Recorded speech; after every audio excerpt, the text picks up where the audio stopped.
be speaking today about live like an hour or more away, so you have to wake up quite early to make it to work. My husband is not quite a fan of it. B, matatu, telling her, oh, don't worry, you're gonna be fine, But it's a real thing. The rural areas, let's say, at the village, you sound so weird. The rain just thundering on the metallic. If you need to iron, if you need to charge your devices and stuff like that. And then anyway, long story short, she died. Yeah, also, there's this thing that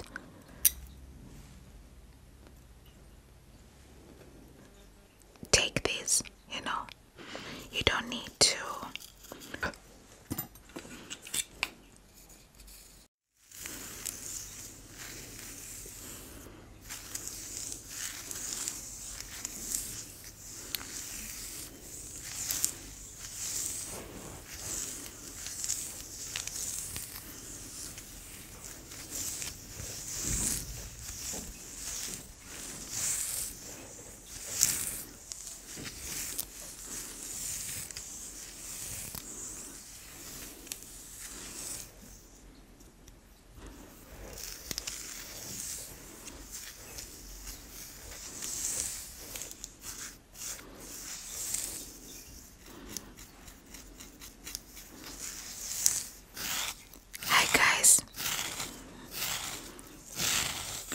welcome to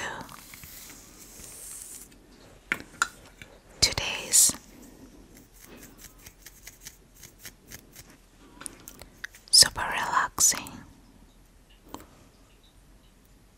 asthma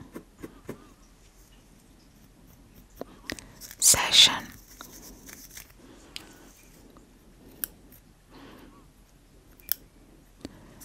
Hope you enjoy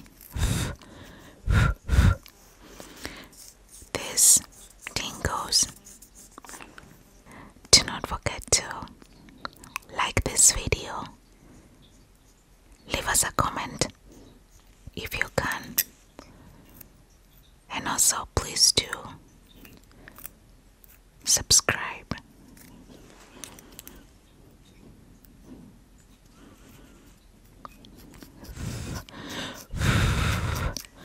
Tonight's asthma session, I'm going to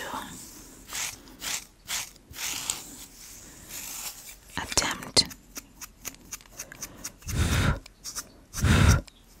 to put you to sleep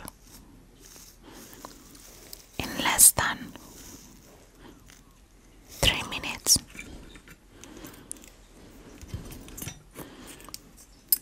So get comfortable and prepare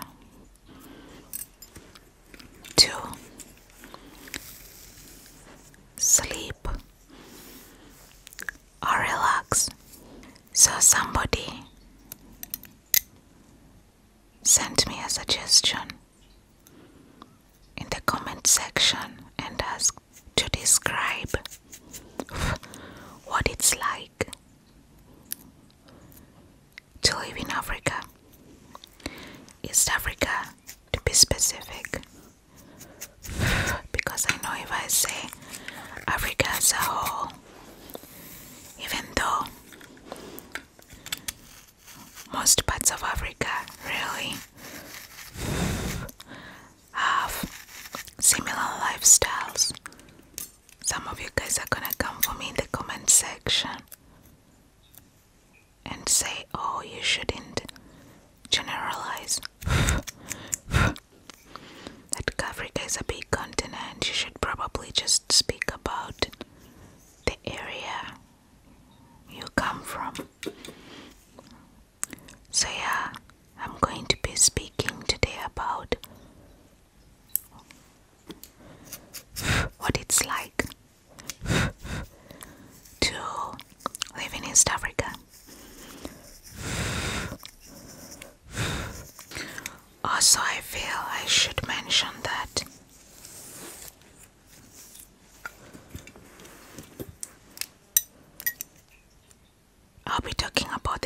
strange situation.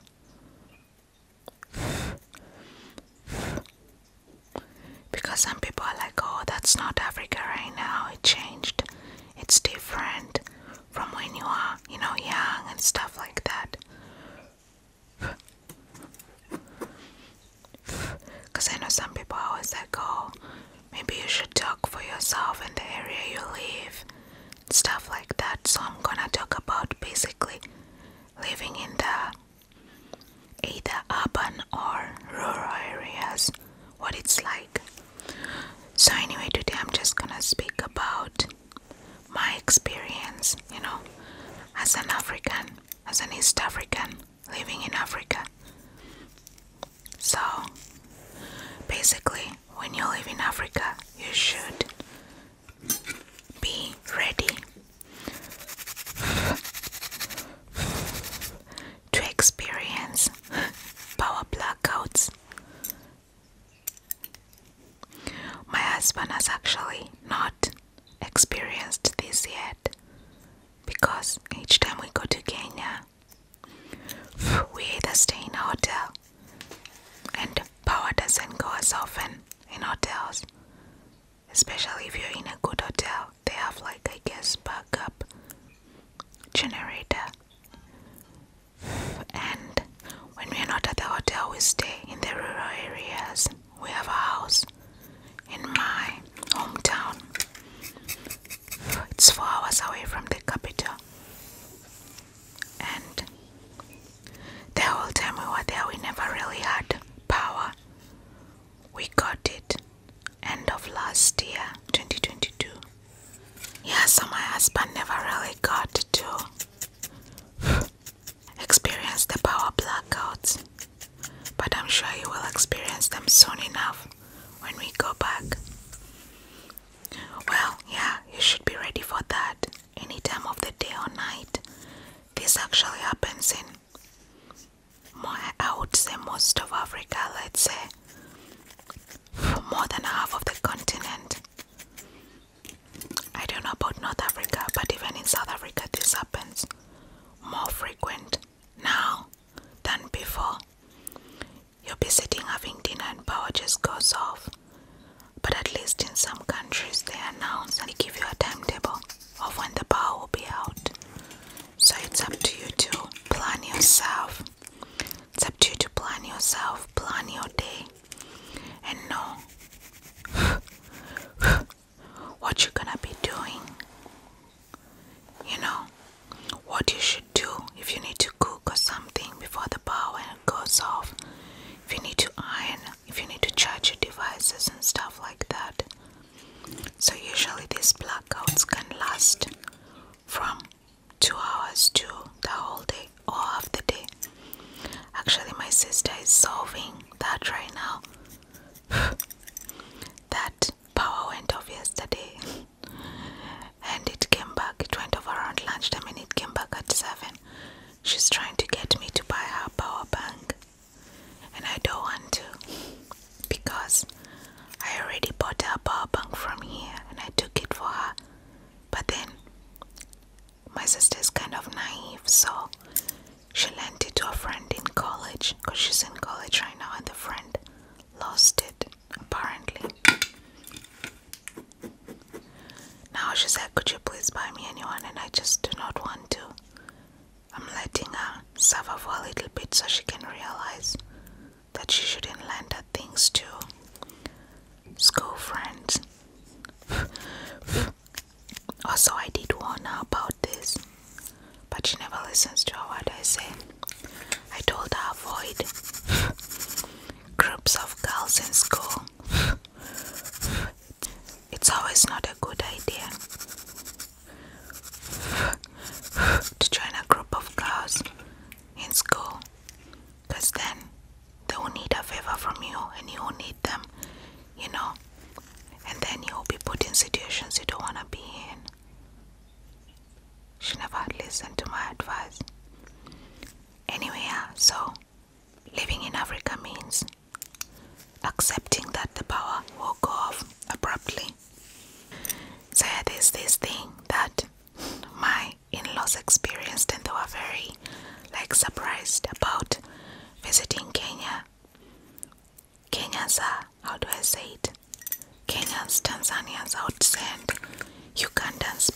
Honestly, Kenyans, we are smiling machines.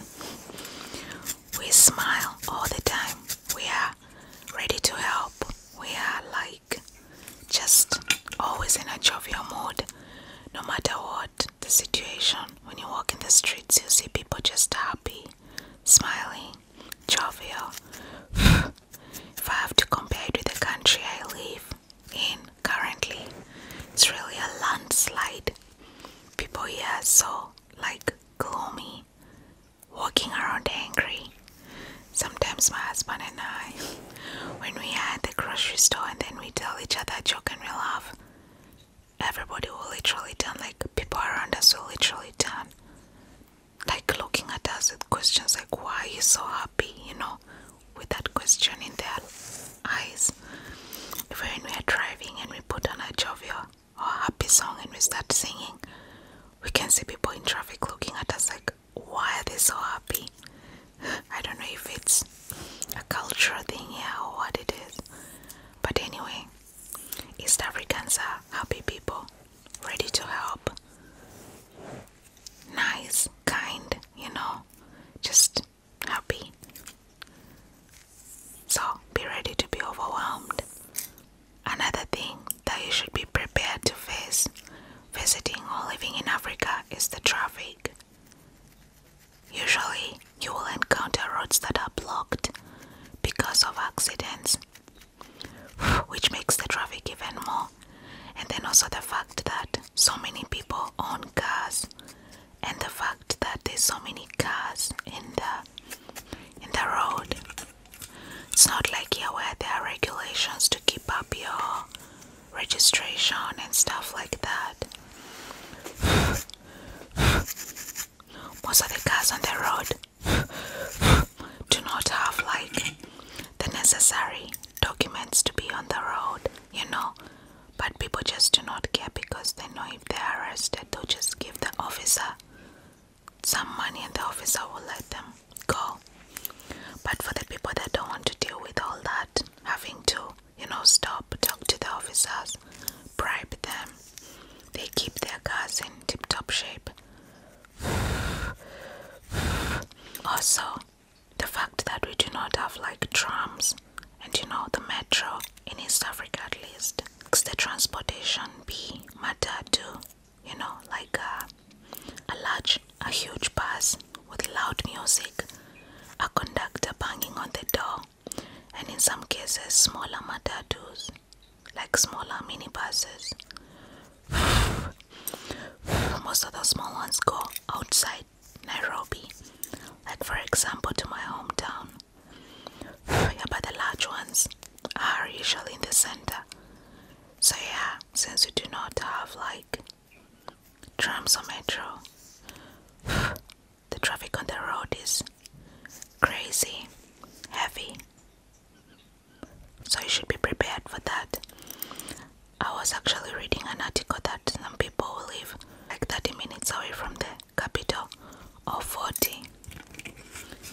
Some of them have to wake up around 4 to be able to get to work early enough. Especially if you're taking public transport, you just cannot know how long you'll be on the road. Yeah, so you have to wake up quite early to make it to work.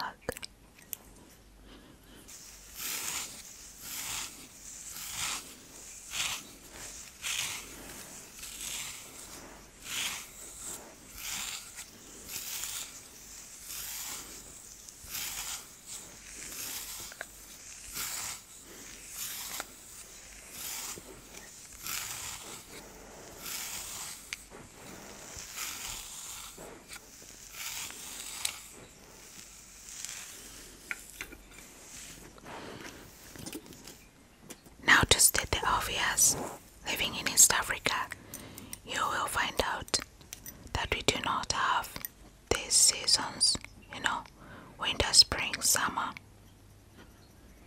And of course autumn, we don't have those at all. I've stated this in another video that we just have, the rainy season and the dry season. So the dry season comes with, sun and it's hot. monsoon rains and just a little bit of cold in the morning that requires a sweater and of course an umbrella, because when it rains it pours back home. It's not rain for like 1 hour, it can rain for basically from morning, let's say 7 a.m. to midday. It can also rain the whole night. I remember when my husband visited for the second time. This was the village now. The village first time, but Kenya second time. We slept at my grandma's house, and we slept in this small shed that had a metallic roof. They roofed the house in metal, still in some places in Africa. And it was monsoon season. The rain was thundering outside, and he just couldn't sleep. It was like, that just sounds so weird. The rain just thundering on the metallic roof. It was something so foreign to him. So yeah, you should, expect that.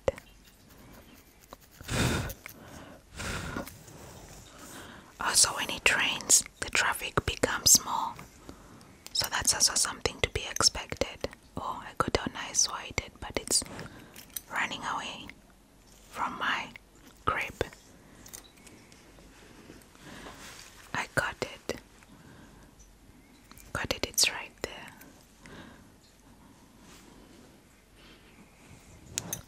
Yeah, so this is something to be expected, especially in the urban areas. You also have to understand that most people get their fresh groceries in East Africa. In the markets, prefer to get their vegetables, fruits, and such stuff at the local markets.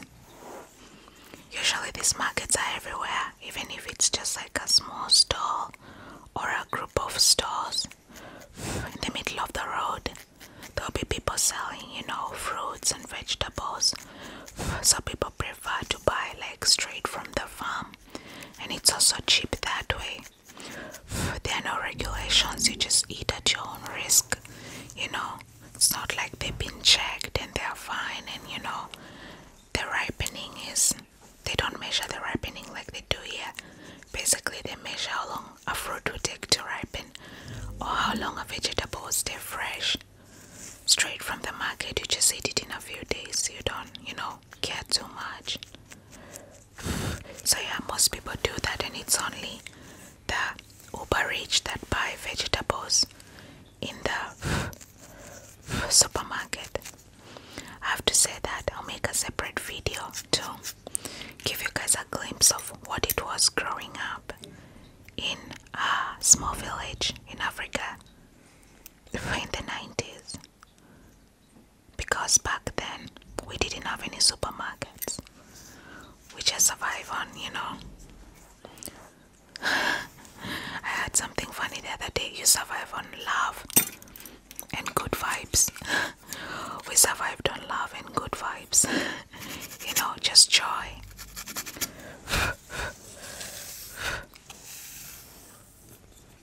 So guys, I forgot to mention in the beginning of this video that we got a new camera, and so far so good. It's working great. The zoom is amazing.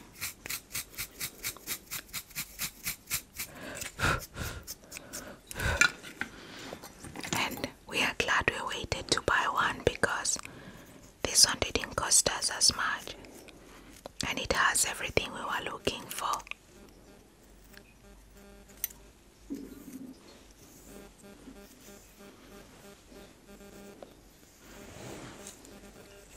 Now, another thing about living in Africa is the health system.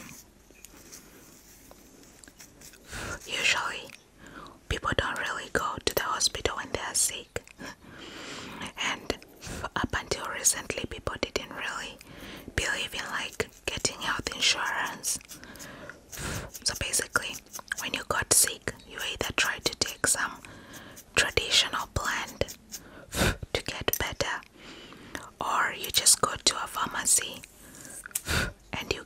this and you explain to the pharmacist, I feel I have a headache and this and that, and the pharmacist will most probably tell you, that sounds like malaria, take this, and then probably when you get worse, that's when you go to the hospital. But right now, most working class people have insurance and they can access good medical care, but still people wait, when they are sick to see if they'll feel better. They don't immediately run to hospital like here.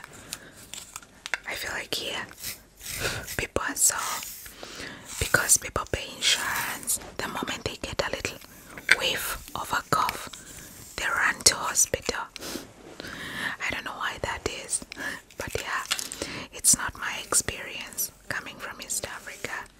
Also, I have to say that that's kind of dangerous because in most cases you get misdiagnosed because the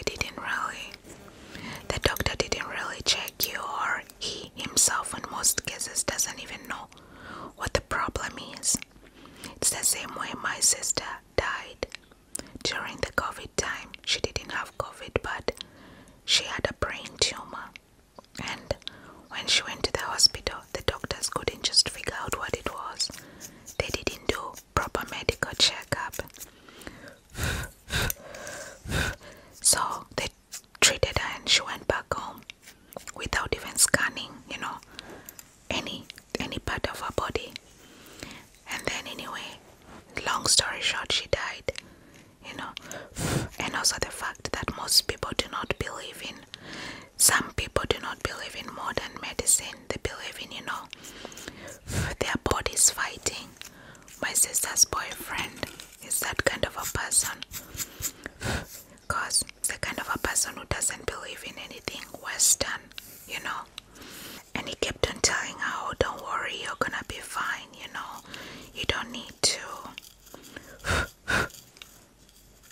go to the hospital and stuff like that. You'll be fine just at home. There's a lot of flakes here. I'm trying to see.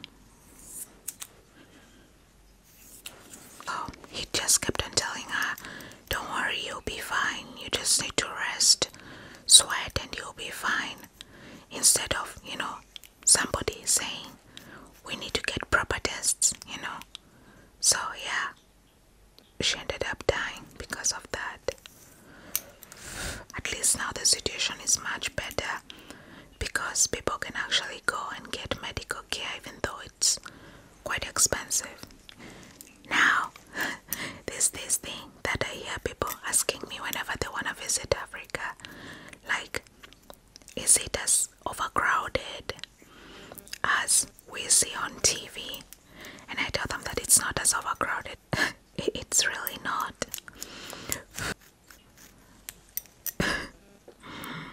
Of course, in the capital center, it's overcrowded because, everybody wants to go to the capital and, get a job there. But then people don't stay there. Usually people live like an hour or more away, close to an hour away from the capital. I think this is how I did because it's quite hard. Yeah, but there is overcrowding, just not as bad as, I guess the countries I've mentioned. So, living in Africa currently, you have to be ready to deal with no internet and network issues. You might have internet, but still it doesn't connect. And then, internet is way too expensive. Way too expensive.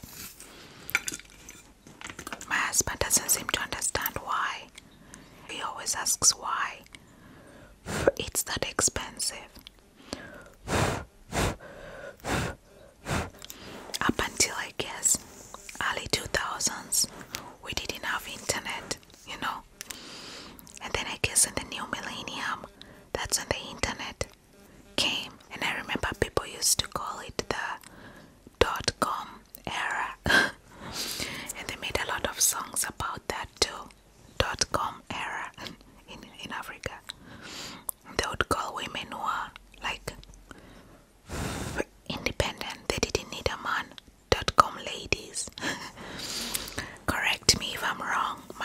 us from, Kenya or, East Africa as a whole. Am I right that the internet came in the early 2000s? I might be wrong, but that's just according to my recollection.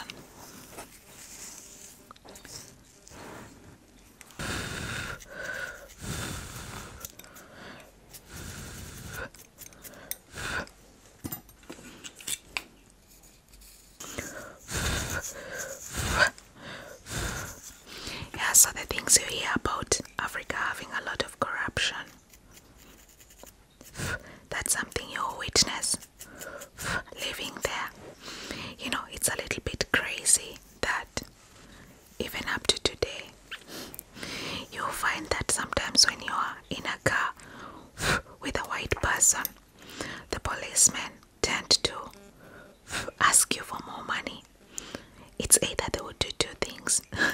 They will ask you for more money if there's something wrong with the car you're in, or they'll just let you go because they're afraid to have to deal with a white person, So they will not try to stress you because in some cases most of them can't even speak English, so they just don't want to bother. And in some cases, if they can speak English, they just want to get more money. But yeah, that's just one example.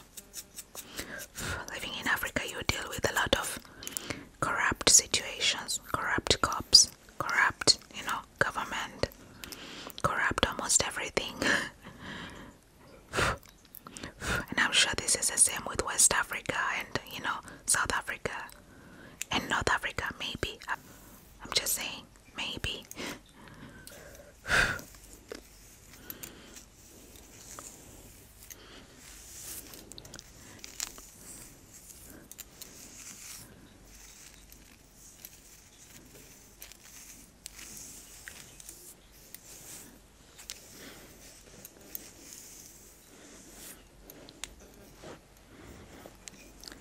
Now, the food. I have to say that food in Africa is really, I guess, how do I say it, an acquired taste. You'll find that food is cooked quite differently from, for example, how food is cooked here. There's a lot of dough involved, of course, fresh vegetables, And when I say dough, I mean like, for example, you eat things like chapati, mandazi, sambosa. All those are made from flour, and also from maize flour. You eat like ugali, which is made from maize flour. I guess I would say it's an acquired taste. You have to be open to enjoy these East African delicacies. My husband is not. My husband is not quite a fan of it. He doesn't enjoy a lot of African dishes. On the other hand, we make a lot of food with the farm produce. In Africa, you eat bio for the most part of the visit. You eat bio food. Unlike here, where food is really every processed, and grown under a lead light. It's just what I like to say, but yeah, I did learn that animals here, most of them are bred under a UV light, and crops too, in the winter when there is no sun. I was actually thinking about this the other day because I'm not getting enough sun, and we are currently expecting, so yesterday I ordered some vitamins to start taking. I couldn't take them before because I was so sick, everything made me sick, but now I'm thinking I can stomach them. So I ordered some vitamin D because I'm not getting any right now.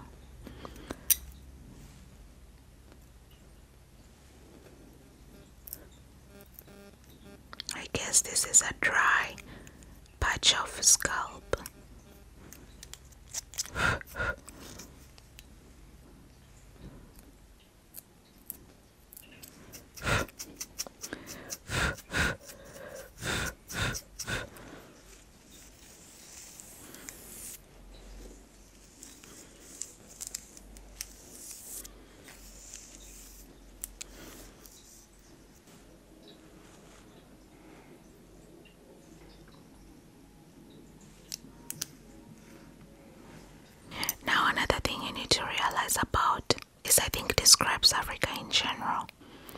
there's a huge gap between the rich and the poor.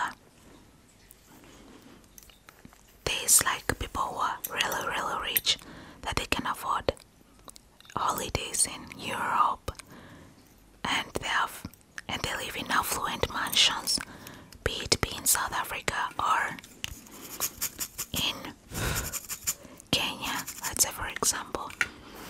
Their kids are in schools that they pay thousands of dollars a semester or euros a semester. They own expensive cars and stuff like that. So yeah, this is something you wouldn't expect in Africa, because on TV you just see, adverts of how Africa is poor and there are kids suffering and stuff like that. But it's not all like that. Actually, there are people who are so rich, more than people living in Europe. So it's not all what you see on TV. You actually need to visit. And they also own homes, let's say like in the rural areas. So they live in the capital, and they also live in the rural areas, let's say at the village you come from. There's this thing that is very common, that rich people always get away with crimes because they can pay their way out of it, while poor